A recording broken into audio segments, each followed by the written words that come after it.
Bismillahirrahmanirrahim. Assalamualaikum warahmatullahi wabarakatuh. Saya Sandi Widiarto dari jurusan Kimia Universitas Lampung. Masih dalam bahasan mengenai metode analisis gravimetri, kita akan melanjutkan pembahasan pada prosedur atau cara kerja analisis gravimetri.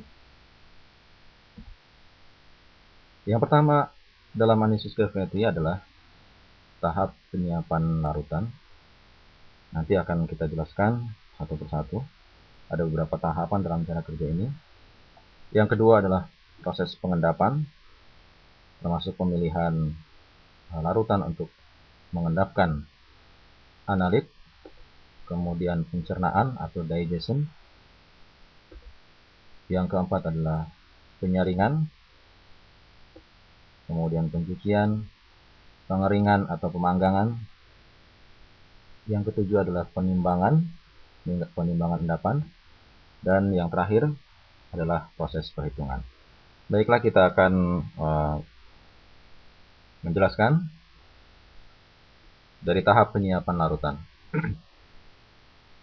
Larutan analit yang akan dianalisis atau sampel yang akan dianalisis dalam bentuk larutan. Terlebih dahulu, kalau sampel itu berbentuk padat, maka kita akan mempreparasi sampel tersebut sehingga sampel tersebut layak atau siap untuk dianalisis secara gravimetri. Jadi tahap penyiapan larutan ini termasuk penting. Di antara lain yang mempengaruhi daripada suatu larutan adalah pH larutan. pH akan berpengaruh pada kelarutan suatu endapan. Contohnya misalnya pada kalsium oksalat. Kalsium oksalat bersifat sukar larut atau insoluble pada pH tinggi, yaitu pada keadaan basa, dan dia akan memiliki kelarutan yang besar apabila pada pH asam, karena oksalat akan membentuk asam oksalat pada pH yang rendah. Kemudian pemilihan daripada agen pengendap ini juga penting dalam tahap penyiapan larutan ini. Misalnya oksin atau 8-hidroksiquinolin ini akan mengendapkan sejumlah besar unsur, tetapi dengan pengontrolan pH, unsur-unsur dapat diendapkan secara lebih selektif. Artinya pada pengontrolan pH hanya beberapa unsur saja yang bisa kita endapkan. Tahap yang kedua adalah tahap pengendapan, termasuk pemilihan reagen pengendap tadi. Untuk mendapatkan hasil yang baik, endapan yang diperoleh haruslah suatu endapan yang murni, kemudian memiliki partikel-partikel yang cukup besar sehingga efisien dalam penyaringan. Artinya pada saat penyaringan ini tidak ada endapan yang lolos, sehingga semua analit ini dapat dihitung atau semua analit ini dapat masuk ke dalam endapan, sehingga pada saat perhitungan kita tidak akan keliru dalam melakukan perhitungan. Endapan yang dikehendaki itu memiliki kelarutan yang rendah, kemudian mudah diperoleh melalui penyaringan, dan tidak reaktif terhadap udara atau air.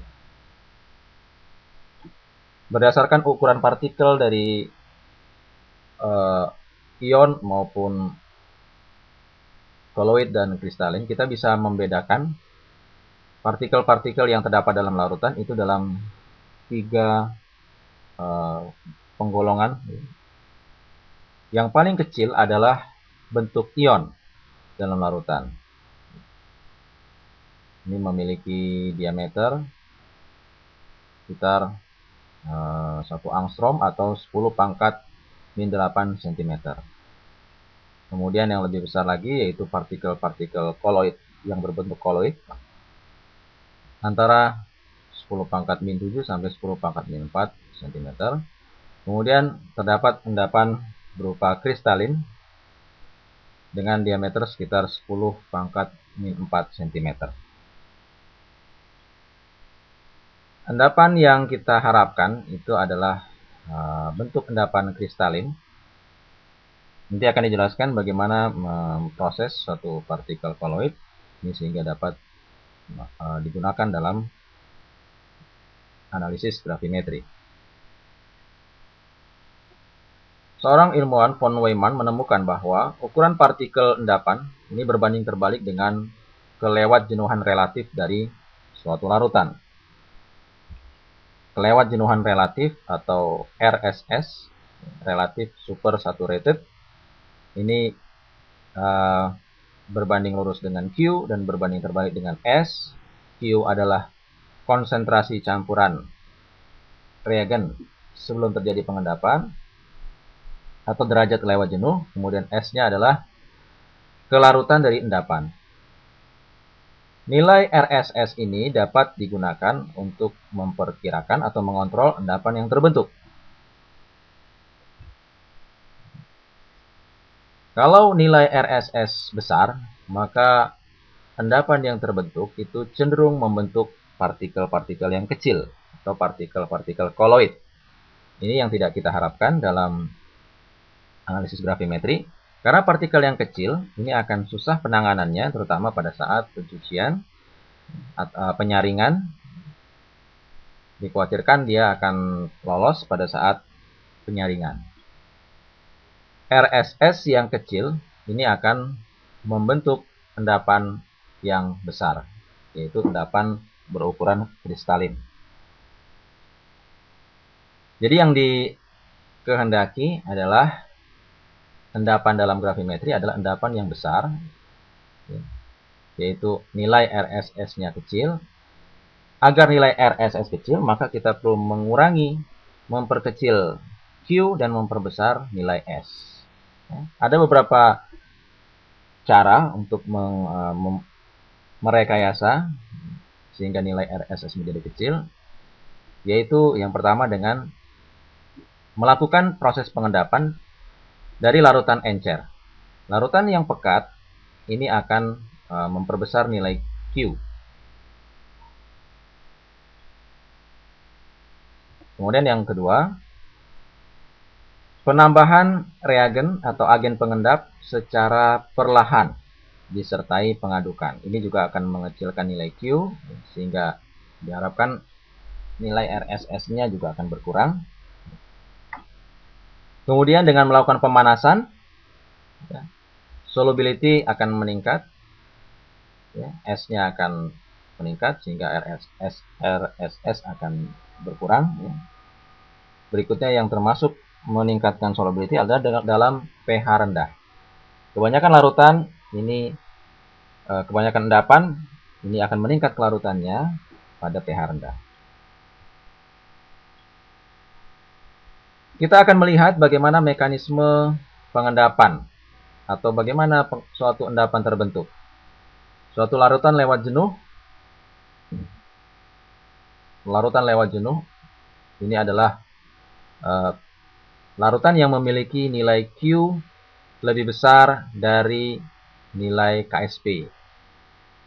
Q yang dimaksud itu adalah hasil kali ion pada persamaan KSP. Kemudian pada saat awal itu terbentuk inti atau nukleasi, inti mikroskopik. Ini akan terbentuk pada saat awal.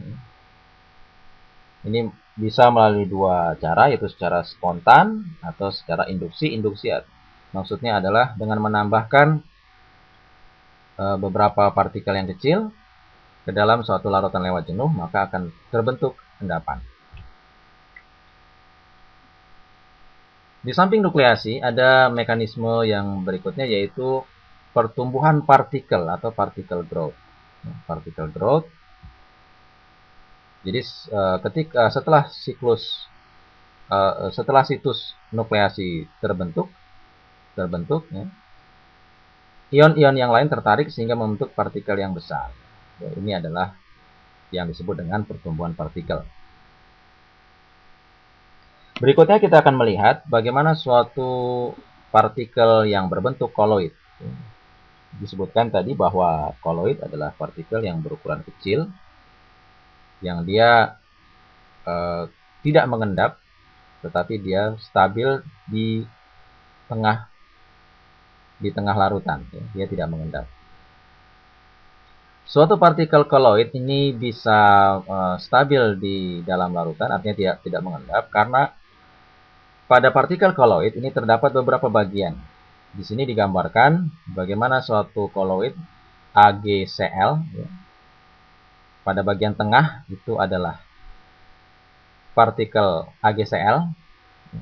Di situ bukan hanya satu AgCl, tetapi terdapat banyak, ya, dia berkumpul. Kemudian di sekitarnya itu ada lapisan primer. Lapisan primer ini bergantung kepada banyaknya partikel yang terdapat di dalam larutan yang terbanyak. Kalau yang terbanyak itu Ag+, dia akan berada di sekitar AgCl. Kalau yang terbanyak Cl-, dia akan berada pada lapisan primer. Kemudian setelah lapisan primer itu ada lapisan counter ion. Lapisan counter ion itu adalah lapisan yang langsung berhubungan dengan air atau dengan larutan induk. Jadi ada beberapa lapisan. Di sini ada dua lapisan, lapisan primer dan lapisan counter ion. Ini yang disebut dengan double layer. Dua lapisan atau lapisan rangkap double layer terdiri dari lapisan primer dan lapisan counter ion. Besarnya lapisan double layer ini akan mengakibatkan, karena partikel itu kecil, partikel koloid, adanya double layer yang besar, ini akan menyebabkan partikel-partikel koloid ini stabil atau melayang-layang di dalam larutan. Jadi ini tahap pembentukan endapan, misalnya AgNO3 ditambah dengan NaCl akan membentuk endapan AgCl dan NaNO3 yang tetap berada dalam larutan.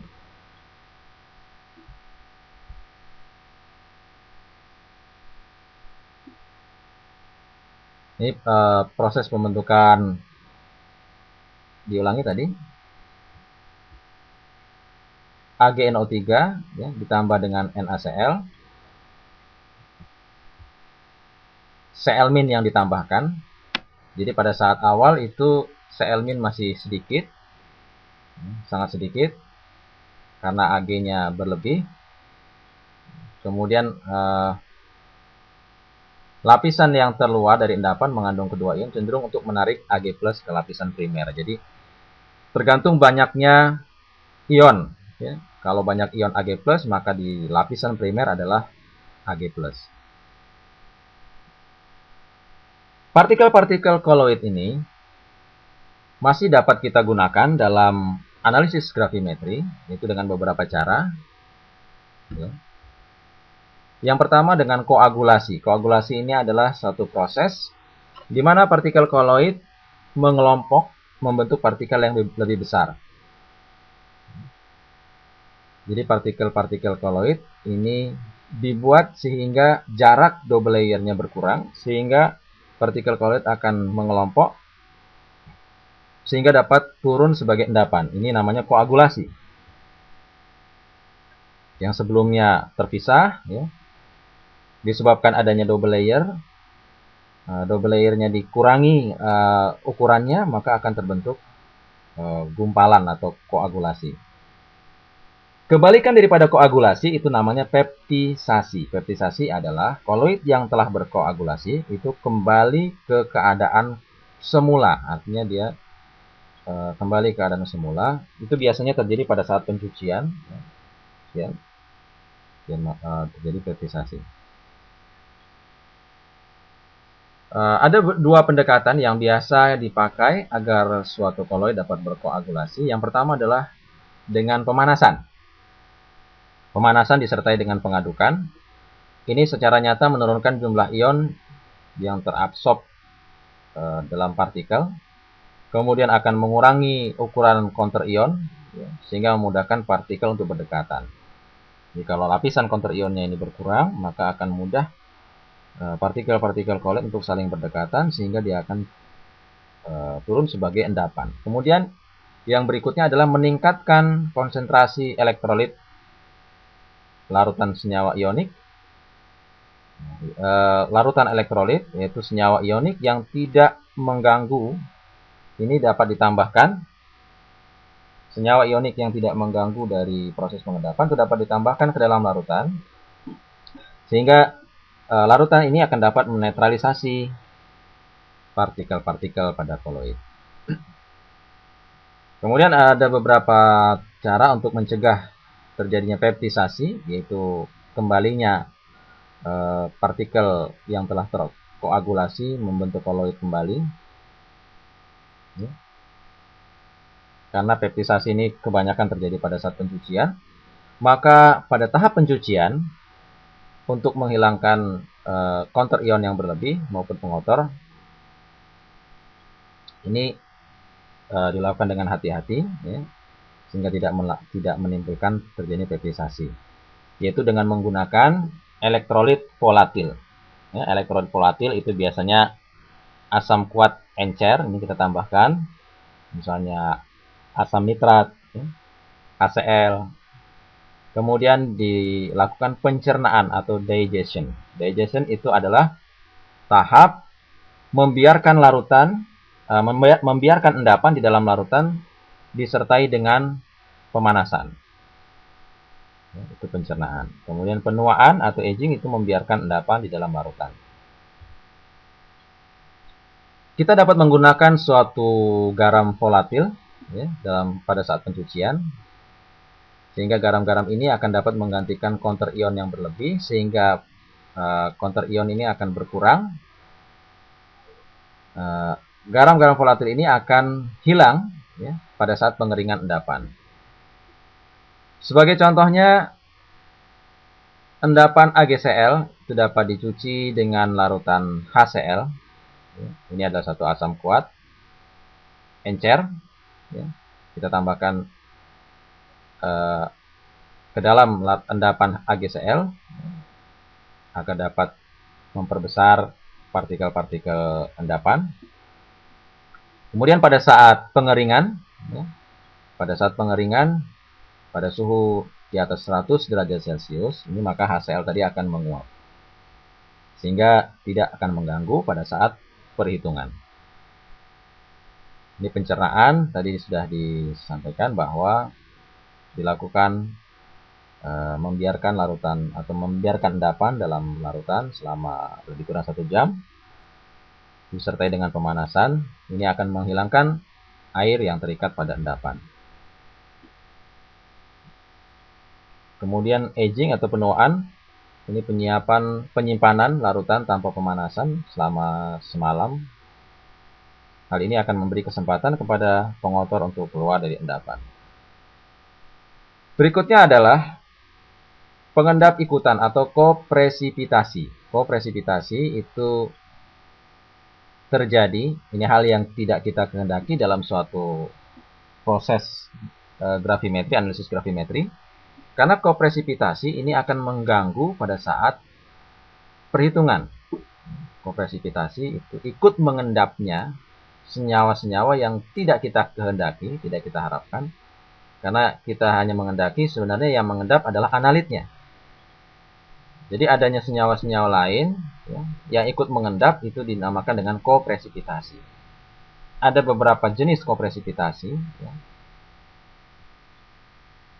Ada beberapa jenis. Ya. Di bagian bawah itu adsorpsi ion-ion, kemudian absorpsi permukaan, surface absorption, kemudian pembentukan kristal campur atau mixed kristal. Ya. Kemudian occlusion dan mechanical entrapment. Ini jenis kopresipitasi.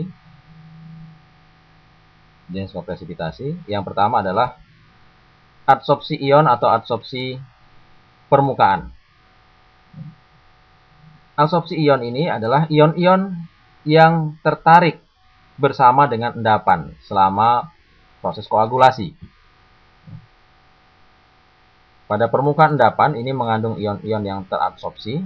Contohnya pada saat kita mengendapkan suatu AgCl, maka nitrat ini akan ikut mengendap. Padahal sebenarnya nitrat ini adalah senyawa yang soluble ya. Ag nitrat itu soluble, dia mudah larut, tapi karena dia menempel pada permukaan endapan, maka dia akan ikut bersama endapan ke bawah. Beberapa cara untuk mengatasi daripada absorpsi permukaan ini adalah dengan pencucian ya. Pencucian ini akan dapat menghilangkan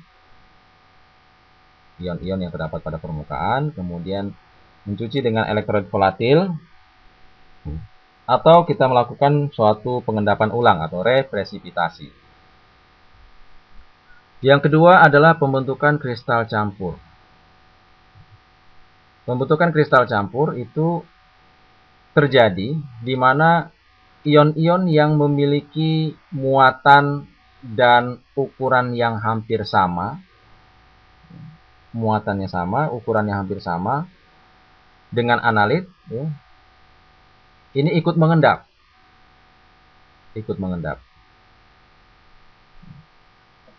Contohnya dalam penentuan sulfat. Sulfat itu biasanya kita endapkan sebagai barium sulfat.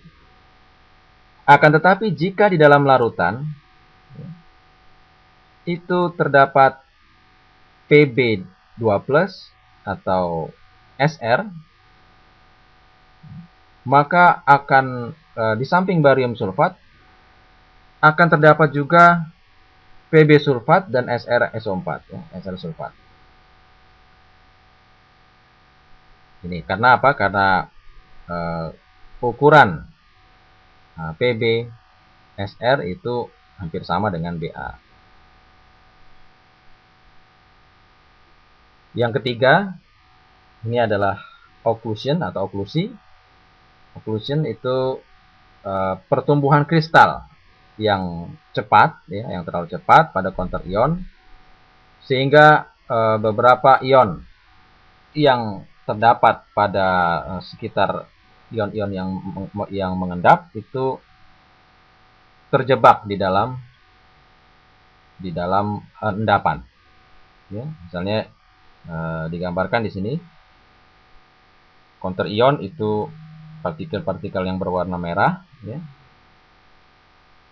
Seharusnya counter ion ini tidak mengendap, tetapi dengan adanya pertumbuhan kristal yang cepat, ya, maka counter ion ini ikut atau terjebak di dalam endapan, sehingga turun ke bawah sebagai endapan. Ini adalah oklusi. Yang berikutnya adalah mechanical entrapment. Ya. Ini juga hampir sama dengan oklusi, hanya kalau pada oklusi itu yang terjebak adalah ion, kalau pada mechanical entrapment itu yang terjebak adalah pelarut. Ya. Pelarut ini terperangkap selama proses pengendapan. Berikutnya adalah teknik yang digunakan untuk memperbaiki daripada kualitas endapan. Ada suatu teknik yang disebut dengan pengendapan dari dalam larutan homogen. Pengendapan dari dalam larutan homogen ini digunakan ya untuk mengatasi endapan-endapan yang berbentuk koloid, sehingga diperoleh endapan yang lebih besar ukuran partikelnya, lebih bagus, sehingga dapat digunakan dalam analisis gravimetri. Jika ke dalam suatu larutan yang mengandung analit kita tambahkan reagen pengendap, maka pada permukaan itu akan terjadi peningkatan konsentrasi lokal yang disebut dengan konsentrasi lokal yang tinggi. Itu akan terjadi, sehingga itu akan mengakibatkan ya, terbentuknya partikel-partikel yang kecil. Untuk mengatasinya, ya, kita perlu menambahkan reagen dalam bentuk yang tidak reaktif. Jadi reagen yang ditambahkan itu adalah reagen yang agen pengendap yang ditambahkan adalah agen pengendap yang tidak reaktif dengan analit, akan tetapi dia akan bereaksi apabila suhu atau pH-nya diatur. Jadi pengendapan dihasilkan di dalam larutan, artinya bukan langsung dengan menambahkan reagen, endapan terbentuk. Sebagai gambaran, urea itu akan terhidrolisis dengan adanya pemanasan. Urea CONH2 dua kali dengan pemanasan akan terbentuk OH-.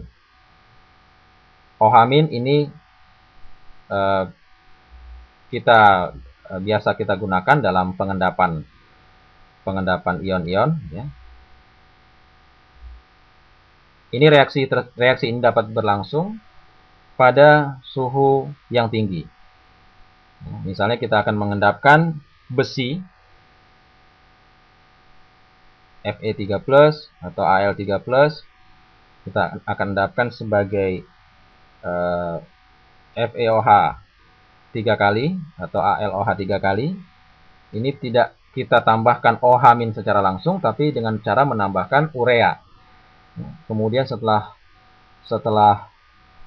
larutan homogen dipanaskan, maka OH- yang terbentuk ini akan mengikat Fe maupun Al yang terdapat di dalam larutan.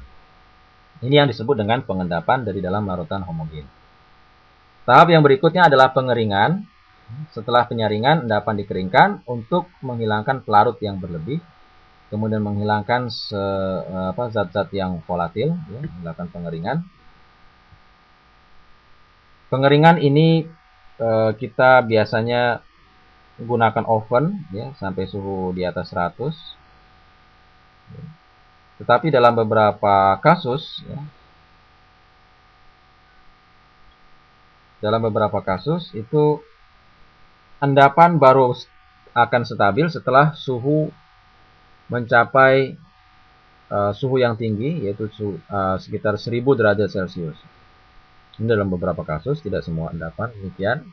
Tapi kita harus tahu, kita harus memiliki pengetahuan endapan apa saja yang stabil beratnya setelah pemanasan 100 derajat Celcius, dan endapan apa saja yang baru stabil setelah pemanasan sampai 1000 derajat Celcius. Kita akan coba lihat, ini adalah termogram yang dihasilkan dari alat termografimetri TG. Kita perhatikan AgCl, ya. Endapan AgCl ini akan stabil beratnya setelah 110 derajat Celcius. Dia akan stabil walaupun dipanaskan sampai 1200, endapannya tidak akan berkurang lagi beratnya. Kebalikannya adalah Al2O3.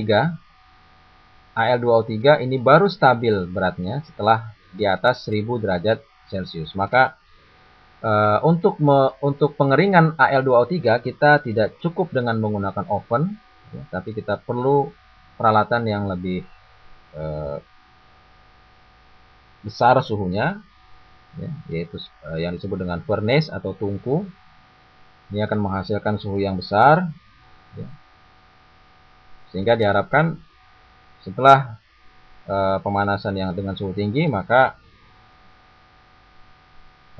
endapan itu telah stabil beratnya, sehingga kita bisa gunakan dalam perhitungan. Contoh yang lain adalah endapan kalsium oksalat. Kalsium oksalat, dia mengikat molekul-molekul air di dalam endapannya. Pada saat pengeringan, ya, ini akan mengalami dekomposisi di atas sekitar 200. Kalsium oksalat akan kehilangan H2O, ya, air akan terlepas.